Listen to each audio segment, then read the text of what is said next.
প্রিয় শিক্ষার্থী বন্ধুরা, তোমরা তোমাদের শিক্ষার সমস্ত তথ্য জানতে এবং সকল সমস্যার সমাধান জানতে এখনই জয়েন করো আমাদের ফেসবুক গ্রুপে। ফেসবুক গ্রুপের লিংক দেওয়া আছে ডিসক্রিপশন বক্সে। আসসালামু আলাইকুম বন্ধুরা, স্বাগত তোমাদেরকে এই নতুন পর্বে। ভয়েস পয়েন্টের এই নতুন পর্বে আমরা দৈনন্দিন কাজে বাস্তব সংখ্যা তোমাদের অষ্টম শ্রেণীর যে দ্বিতীয় অধ্যায়টি রয়েছে সেই অধ্যায়ের আরো কিছু বিষয় নিয়ে আলোচনা করব। বন্ধুরা, এর পূর্বে ভিডিওতে আমরা কিন্তু বাস্তব সংখ্যা এবং সসীম ও অসীম দশমিক সংখ্যা নিয়ে বাস্তব সংখ্যা নিয়ে মূলত আলোচনা করেছি এবং তার ভিতরে যে প্রকারভেদগুলো রয়েছে, যেমন পূর্ণ সংখ্যা, সসীম ও অসীমিক সংখ্যা, অসীম দশমিক সংখ্যা, এছাড়া দশমিক সংখ্যা, এছাড়া ঋণাত্মক ও ধনাত্মক সংখ্যা, এই বিষয়গুলো নিয়ে আমরা আলোচনা করেছি। এখন আমরা এই বাস্তব সংখ্যার ভিতরে একটি অংশ যে দশমিক সংখ্যা, সেই দশমিক সংখ্যা এবং তার প্রকারভেদ নিয়ে আলোচনা করব। বন্ধুরা, দশমিক সংখ্যা কি যদি তোমাদেরকে প্রশ্ন করি, তোমরা অনেকে উত্তর দিবে যে সকল সংখ্যায় দশমিক চিহ্নটি ব্যবহৃত হয়। হ্যাঁ, তোমরা একদম সঠিক কথা বলেছো। যে সকল সংখ্যার ক্ষেত্রে আমরা দশমিক চিহ্নটি ব্যবহার করি তাই তোমরা তো দশমিক সংখ্যা। দশমিক সংখ্যাকে আমরা ভগ্নাংশ বলতে পারি। বন্ধুরা, দশমিক সংখ্যার আমরা ধনাত্মক বা ঋণাত্মক তো পেতে পারি, তাই না? দশমিক সংখ্যা দুটো ভাগ করতে পারি, একটি হচ্ছে ধনাত্মক দশমিক সংখ্যা আর হচ্ছে ঋণাত্মক দশমিক সংখ্যা। এছাড়াও দশমিক সংখ্যা দুটি ভাগে ভাগ করা যায়। সেগুলো কি? একটি হচ্ছে গিয়ে সসীম দশমিক সংখ্যা আর অপরটি হচ্ছে অসীম দশমিক সংখ্যা। বন্ধুরা, সসীম দশমিক সংখ্যা এবং অসীম দশমিক সংখ্যা কি, আমরা এই বিষয়ে আলোচনা করব। বন্ধুরা দেখো, আমি এখানে দশমিক সংখ্যার মধ্যে যেটি সসীম এবং অপরটি যেটি অসীম তার সংজ্ঞা দিয়েছি। তাহলে সসীম দশমিক সংখ্যা কাকে বলে দেখি। যে সকল সংখ্যায় দশমিক বিন্দুর পরে অঙ্ক শেষ হয়ে যায় তাকে আমি সসীম দশমিক সংখ্যা বলি। আর দশমিক বিন্দুর পর যদি অঙ্কটি শেষ না হয় তখন আমরা তাকে বলি অসীম দশমিক সংখ্যা। বন্ধুরা, তুমি ক্যালকুলেটারে নিশ্চয়ই এরকম টাইপের অনেক ম্যাথ দেখেছো না, যেমন 3.12568 সামথিং লাইক দ্যাট, এরকম কিছু। যদি এরকম কিছু থাকে আমরা কি বলতে পারি এই সংখ্যাটিকে দেখে? এটি একটি দশমিক সংখ্যা, হ্যাঁ। এবং এটা কি সসীম না অসীম? বন্ধুরা দেখো, এই দশমিকের পরে আমার 1 2 5 6 8 এই পর্যন্ত গিয়ে কি থেমে গেছে না? আর পরে কি আর সংখ্যা আছে? যেহেতু নেই, তার মানে এটাকে বলবো সসীম দশমিক সংখ্যা। তাহলে সসীম দশমিক সংখ্যা হচ্ছে ওই সকল সংখ্যা যাদের যেখানে যে সকল সংখ্যায় দশমিকের পরে মান কি হয়ে যায়, মানে অঙ্ক শেষ হয়ে যায়। আমাদের কি হয় না, অঙ্ক চলতে থাকে না, বরং অঙ্কের পরিমাণটা শেষ হয়ে যায়, যেমন 1 2 5 6 8। ঠিক তেমনিভাবে যদি আমি এই অঙ্কটা লিখি 5.2123896 5, বন্ধুরা এখানে দেখো আমি 5 এর পরে পয়েন্ট দিয়ে এই সংখ্যাগুলো লিখেছি 1238965। এখানে দশমিকের পরে কি 5 পর্যন্ত যে সংখ্যাটি শেষ হয়ে গেছে না? অর্থাৎ অঙ্ক কি আর কোনো অঙ্ক আছে? নেই। তাহলে আমরা তাকে বলবো সসীম দশমিক সংখ্যা। এবার বন্ধুরা আমরা চলো দেখি অসীম দশমিক সংখ্যা। অসীম দশমিক সংখ্যা কি? যে সকল দশমিক সংখ্যায় দশমিক চিহ্নের পরে আমার অঙ্ক পুনরাবৃত্ত হতে থাকে কিংবা অঙ্ক চলতে থাকে, অঙ্ক শেষ হয় না, তাকে আমরা বলি অসীম দশমিক সংখ্যা। এটার উদাহরণ কি একটু দেখো। যেমন আমি যদি তোমাদেরকে বলি 5.235896543, এরকম ধরো, তুমি যদি এরকম এই তিনটা ডট দিয়ে বোঝাচ্ছে যে এরকম আরো অঙ্ক আছে এই দশমিক সংখ্যার পর। তার মানে যে সকল দশমিক সংখ্যা আমি দেখব যে দশমিক সংখ্যার পর অঙ্ক শেষ হচ্ছে না, তাকে আমি বলবো অসীম দশমিক সংখ্যা। বন্ধুরা, তোমরা নিশ্চয়ই ক্যালকুলেটর ব্যবহার করা শিখেছো। ক্যালকুলেটরে যদি তুমি 1/3 দাও কিংবা ধরো 3/7 দাও কিংবা এরকম আরো কিছু নাম্বার আছে, যেখানে তুমি দেখতে পাবে যে দশমিকের পরে সংখ্যাগুলো এরকম, যে দশমিকের পরে অঙ্কগুলো চলছে এবং এগুলোর কোনো শেষ নেই। এবং ক্যালকুলেটর যেহেতু নির্দিষ্ট পরিমাণ সংখ্যা তোমাকে প্রদর্শন করতে পারে, তাই সেই সংখ্যাগুলো প্রদর্শন করার পর সেরকম 3টা ডট দেখায়। এই কথাটার মানে হচ্ছে আরো সংখ্যা আছে, তার মানে এই দশমিকের পরে কিন্তু সংখ্যাগুলো শেষ হয়ে যায়নি। এরূপ সংখ্যাকে আমি বলবো অসীম দশমিক সংখ্যা। তাহলে বন্ধুরা, এইরূপ সংখ্যাকে আমি কি বলবো? অসীম দশমিক সংখ্যা। আশা করি তোমরা সসীম দশমিক সংখ্যা এবং অসীম দশমিক সংখ্যা এটা সংজ্ঞা দেখে বুঝতে পেরেছো যে সসীম দশমিক সংখ্যা কি। যে সকল দশমিক সংখ্যায় দশমিক বিন্দুর পরে আমার অঙ্ক শেষ হয়ে যাচ্ছে তাকে আমি বলবো সসীম দশমিক সংখ্যা। আবার অসীম দশমিক সংখ্যা কি? যে সকল দশমিক সংখ্যায় আমার কি পাচ্ছি, দশমিক চিহ্নের পর অঙ্কগুলো শেষ হচ্ছে না বরং চলছে এবং সবশেষে গিয়ে আমি 3টা ডট দিয়ে প্রকাশ করছি যে আরো অঙ্ক আছে, তাকে আমি বলছি অসীম দশমিক সংখ্যা। এই হচ্ছে দশমিক সংখ্যার প্রকারভেদ। ধনাত্মক এবং ঋণাত্মক বাদেও আরো 2টা প্রকার, একটা হচ্ছে অসীম আর একটা হচ্ছে সসীম। এবার বন্ধুরা আমরা আর একটা প্রকারভেদ জানবো, মূলত সেটি প্রকারভেদ নয়, সেটি অসীমেরই অংশ। সেটি কি? সেটা হচ্ছে আবৃত্ত কিংবা পৌনঃপৌনিক দশমিক সংখ্যা। তাহলে এটার নাম কি? এটা স্পেশাল কেস, যাকে আমরা বলছি আবৃত্ত বা পৌনঃপৌনিক দশমিক সংখ্যা। বন্ধুরা আবৃত্ত বা পৌনঃপৌনিক দশমিক সংখ্যা কি, আমরা যদি একটু উদাহরণ দিয়ে বোঝার চেষ্টা করি। বন্ধুরা আমরা একটু আগে দশমিক সংখ্যার মধ্যে সসীম এবং অসীম দেখলাম। সসীমের জন্য কি উদাহরণ দেখলাম, যে আমার দশমিকের পরে কি হচ্ছে, আমার এই মানগুলো নির্দিষ্ট থাকছে, যেমন 1.2568। অসীম দশমিকের জন্য কি দেখলাম, অসীম দশমিক সংখ্যার জন্য দেখলাম যে আমার মানগুলো শেষ হচ্ছেই না, যে আমার এই দশমিক চিহ্নের পরে সংখ্যাগুলো চলছে। আর এখানে দেখো সংখ্যা কিন্তু ফুল স্টপ, আর কোনো সংখ্যা নেই। এবার আমরা দেখব আবৃত্ত বা পৌনঃপৌনিক। বন্ধুরা আবৃত্ত বা পৌনঃপৌনিক অনেকটা অসীমেরই অংশ, কিন্তু সেটি কি আমাদের দেখতে হবে। বন্ধুরা আবৃত্ত বা পৌনঃপৌনিক এই দশমিক সংখ্যার মধ্যে আমরা একটা স্পেশাল বৈশিষ্ট্য দেখতে পাই। কি? যেমন ধরো আমি যদি একটা উদাহরণ দিই, এটা উদাহরণ দিয়ে বোঝালে তোমাদের জন্য সহজ হবে। বন্ধুরা একটু খেয়াল করো, এই দশমিক সংখ্যাটিকে প্রথমবার যদি আমি তোমাকে বলি যে এটা কোন ধরনের দশমিক সংখ্যা, তোমরা কি বলবে? এটি একটি অসীম দশমিক সংখ্যা। কেন? কারণ দশমিক চিহ্নের পরে 5 8 5 8 5 8 ডট ডট ডট, মানে এরকম আরো আছে, অঙ্ক কি হচ্ছে, চলছে। তবে এটা কি একটি অসীম দশমিক সংখ্যা। কারণ যদি 5 8 পর্যন্ত থেমে যেত তাহলে আমি বলতাম সসীম দশমিক সংখ্যা, কিন্তু এখানে আমি দেখছি যে এটা থামেনি, বরং এটা চলছে, এবং এই 3টা ডট দিয়ে বুঝাচ্ছে এরকম আরো সংখ্যা আছে। তার মানে এটা একটা অসীম দশমিক সংখ্যা। কিন্তু এটা একটা বিশেষ বৈশিষ্ট্য আছে। কি? দেখো তো, এই দশমিকের পরে 5 8, আবার দেখো 5 8, আবার দেখো 5 8, পুনরাবৃত্ত হচ্ছে না। কিন্তু এর আগের যে অসীমের আমরা একটা উদাহরণ দেখেছিলাম, এখানে কি দেখছিলাম, দশমিকের পরে 8 5 3 6 5 8, অর্থাৎ সংখ্যাগুলো কোনো নির্দিষ্টভাবে আসছে না, কোনো আবৃত্ত মানে পুনরাবৃত্ত কোনো সংখ্যা নেই, জাস্ট দশমিকের পরে বিভিন্ন মান বসে গেছে অঙ্কের। কিন্তু এখানে দেখো একটা নির্দিষ্ট নিয়মে সজ্জিত, যেমন 5 8, আবার দেখো 5 8, আবার দেখো 5 8। তো এরকম করে যখন আমার সংখ্যাগুলো পুনরাবৃত্ত হয়, অর্থাৎ রিপিটেড হয়, তখন আমরা তাকে বলি পৌনঃপৌনিক বা আবৃত্ত দশমিক সংখ্যা। তার মানে বন্ধুরা আবৃত্ত দশমিক সংখ্যা কি? যে সকল দশমিক সংখ্যার ক্ষেত্রে আমরা দেখতে পাই যে এর দশমিকের পরে যে সংখ্যাগুলো রয়েছে সেগুলো একটি নির্দিষ্ট নিয়মে সজ্জিত, অর্থাৎ একটি নির্দিষ্ট নিয়মে তারা পরপর পুনরাবৃত্ত হচ্ছে, তাকে আমরা বলবো আবৃত্ত বা পৌনঃপৌনিক।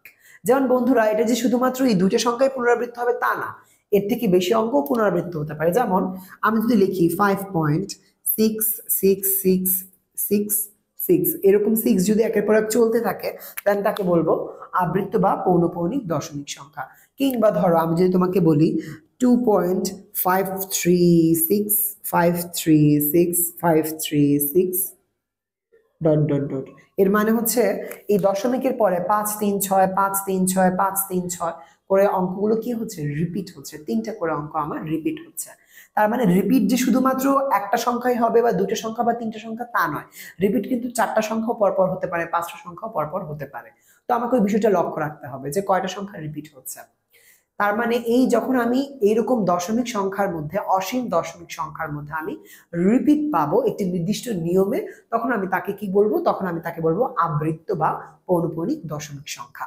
বন্ধুরা আশা করি তোমরা বুঝতে পেরেছো যে আবৃত্ত বা পৌনঃপৌনিক দশমিক সংখ্যা এবং সসীম ও অসীম দশমিক সংখ্যা বলতে কি বোঝায়।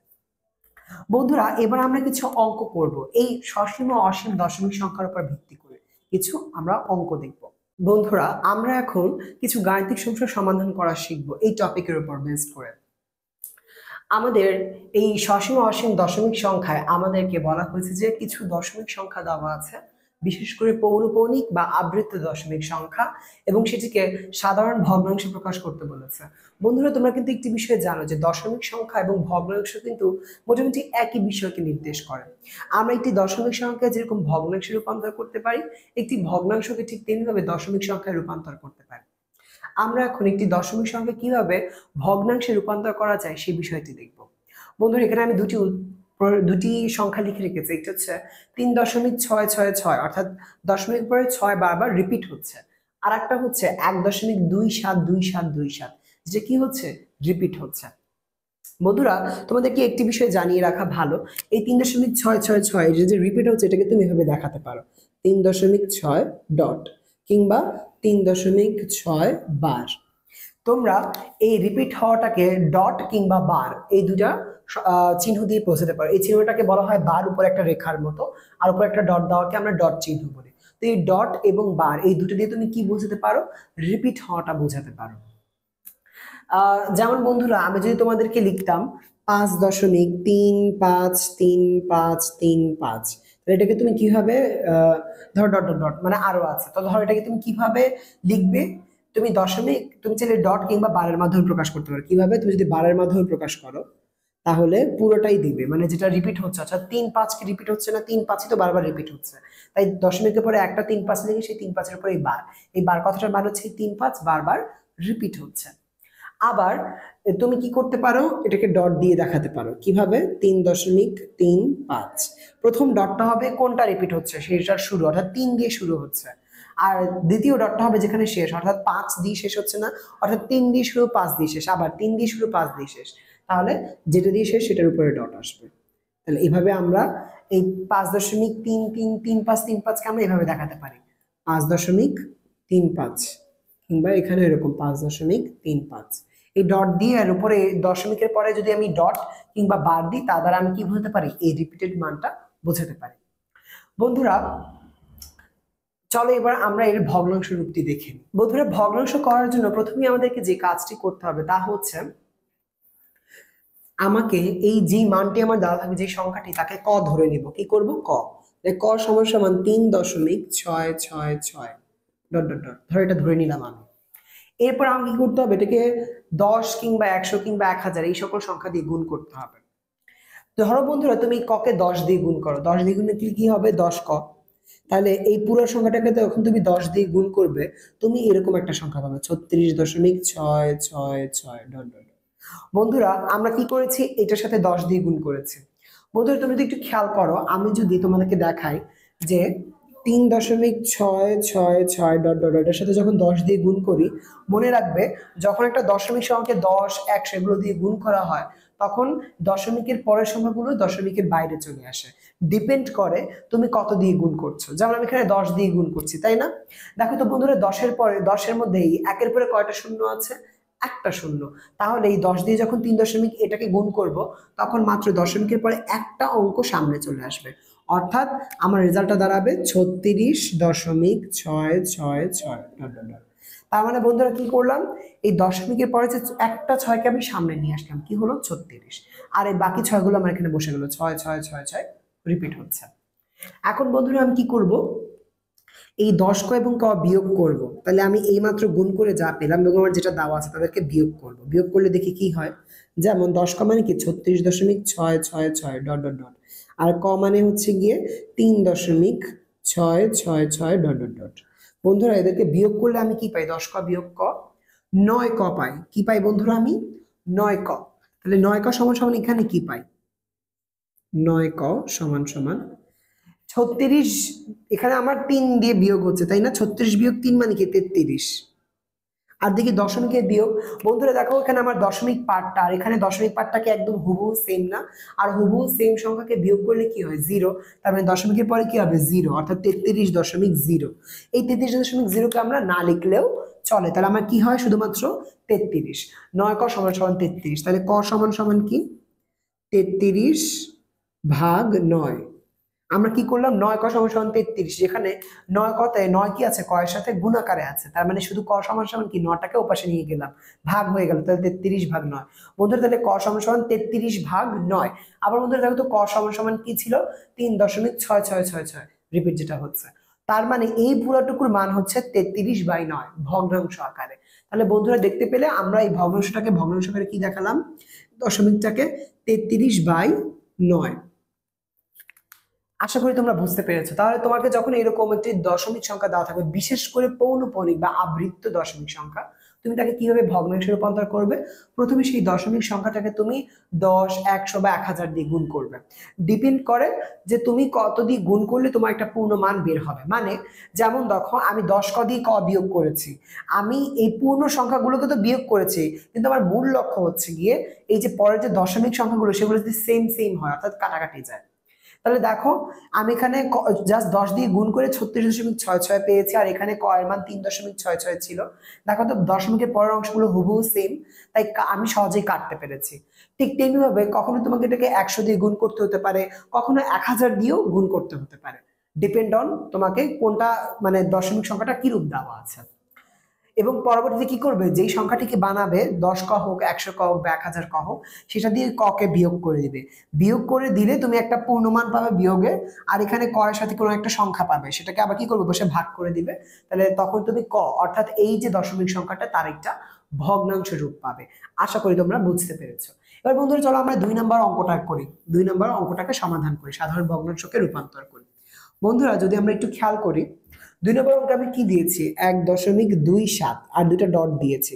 তার মানে কি 1.272727 ডট ডট ডট এরকম রিপিট হচ্ছে, অর্থাৎ আমার প্রথম পয়েন্টটা হচ্ছে 2 এর উপরে, তার মানে 2 দিয়ে শুরু হচ্ছে, আর পরের পয়েন্ট হচ্ছে 7 এর উপরে, অর্থাৎ 7 দিয়ে শেষ, অর্থাৎ 272727 করে রিপিট হতে থাকবে এরকম একটি অসীম দশমিক সংখ্যা। ধরো এটাকে আমি কি ধরে নিলাম, ক। কি ধরলাম, ক। এবার এটাকে আমার সাধারণ ভগ্নাংশে রূপান্তর করতে হবে। কি করতে হবে, সাধারণ ভগ্নাংশে রূপান্তর। তাহলে আগের মতো আমরা কি করব, 10 ক কিংবা 100 ক দিয়ে গুণ করবো বা 1000 ক দিয়ে। আমি 100 ক দিয়ে গুণ করলাম। কি দিয়ে গুণ করলাম, 100 ক। দেখো তো বন্ধুরা, 100 দিয়ে যদি আমি এই কটাকে গুণ করি তাহলে কি বের হয় আমার?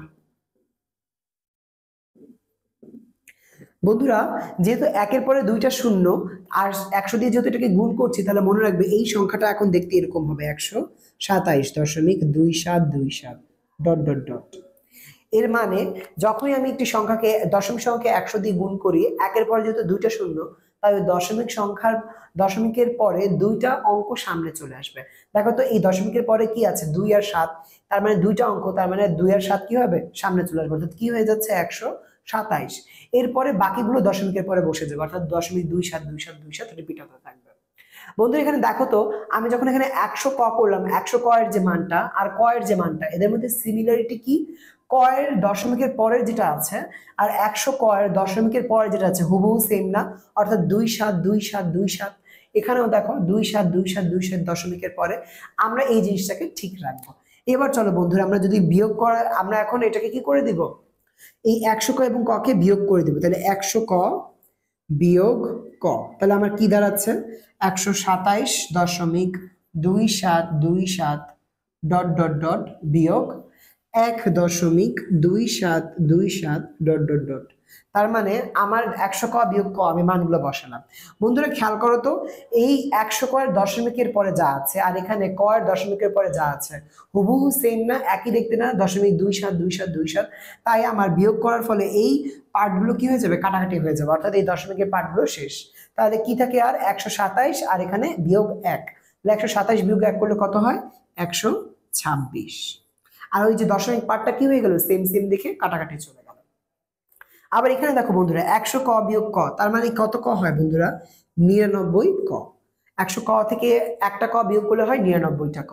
আর এখান থেকে আমি কি বের করব, এখান থেকে আমি ক এর মান বের করবো। তাহলে ক সমান সমান কি, 126/99। তার মানে আমার এই বিয়োগ করে যে মানটা পেলাম, আর এখানে সমান সমান কি ছিল, 99 ক, কিন্তু আমার দরকার ক এর মান। কারণ আর এই জন্য কি করলাম, ক এর সাথে যে 99টা গুণাকারে ছিল ওটাকে ভাগ করে দিলাম, তাহলে 126/99। আর তা এখানে আমি ক সমান সমান কি লিখেছি বন্ধুরা, 1.27, আর উপরে দুটো ডট দিয়েছি, যার মানে হচ্ছে 1.272727 ডট ডট ডট। তার মানে এখানে ক সমান সমান কি পেলাম, 126/99। তার মানে এই দশমিক সংখ্যাটার ভগ্নাংশ রূপ কি, 126/99। অর্থাৎ আমরা এই দশমিক সংখ্যাটার পাশে কি লিখতে পারি, 126/99। বন্ধুরা আশা করি তোমরা এই দুইটা দশমিক সংখ্যাকে কিভাবে সাধারণ ভগ্নাংশে রূপান্তর করতে হয় এই বিষয়টি শিখে ফেলেছো। আমরা পরবর্তী ক্লাসে এই টপিকের উপরে আরো যে বিষয়গুলো রয়েছে, যেমন মূলদ অমূলদ সংখ্যা, বর্গমূল, ঘনমূল এবং সেগুলো যোগ বিয়োগ গুণ ভাগ, এগুলোও আমরা দেখব। তোমরা যারা সাবস্ক্রাইব করেছো আমার ভিডিওগুলো তার করনি এখন পর্যন্ত তারা সাবস্ক্রাইব করে নাও, এবং তোমরা যদি ভিডিওর নিচে কোনো কমেন্টস লিখতে চাও কোনো কিছু বোঝার ব্যাপারে বা কোনো কিছু জানার ব্যাপারে, তোমরা কমেন্টসে লিখে জানাতে পারো। এবং তোমাদেরকে রিকোয়েস্ট করব শুধুমাত্র তোমাদের পড়া সম্বলিত বা পড়া সম্পর্কিত কোনো প্রশ্ন থাকলে সেগুলোই তোমরা কমেন্টে জানাবে। আর তার সাথে সাথে আমাদের চ্যানেলকে সাবস্ক্রাইব করে রাখো ভয়েস পয়েন্ট একাডেমিকে, যাতে করে পরবর্তীতে এই অধ্যায়ের উপরে অন্যান্য যে নতুন টপিকগুলো রয়েছে এবং সামনে তোমাদের এই অষ্টম শ্রেণীর অন্যান্য যে সকল গণিত অধ্যায় রয়েছে সেই সকল গণিত অধ্যায়ের নতুন নতুন ভিডিও জানতে পারো, সেই জন্য তোমরা আমাদের ভয়েস পয়েন্ট একাডেমি চ্যানেলটিকে সাবস্ক্রাইব করে রাখতে পারো। আর আশা করি এতক্ষণ যা বুঝিয়েছি তা তোমরা বুঝতে পেরেছো।